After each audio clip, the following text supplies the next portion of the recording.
శంకరపట్నం మండలం తాడికల్ వద్ద కరీంనగర్ వరంగల్ జాతీయ రహదారిపై తెల్లవారుజామున రోడ్డు ప్రమాదం జరిగింది. ఆగి ఉన్న లారీని వెనుక నుంచి మరో లారీ ఢీకొని పక్కనే ఉన్న హోటల్లోకి దూసుకెళ్లింది. అరుణ అనే మహిళకు స్వల్ప గాయాలు కావడంతో ఆసుపత్రికి తరలించారు. హోటల్ వద్ద జనాలు లేకపోవడంతో పెద్ద ప్రమాదం తప్పింది.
ఒక్కదాన్ని అయితే బుధాన్ని నొద్దాడు ఓడలు తీస్తలేను మాకు తీస్తలేను ఇక మేము తీసామని అక్కడ ఒక్కదాన్ని అత్తన్నారు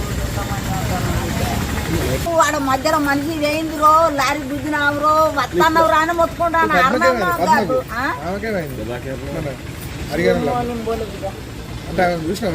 నేను ఆమె అనుకుంటాను ఎవడో బండి వాడే అనుకుంటాను.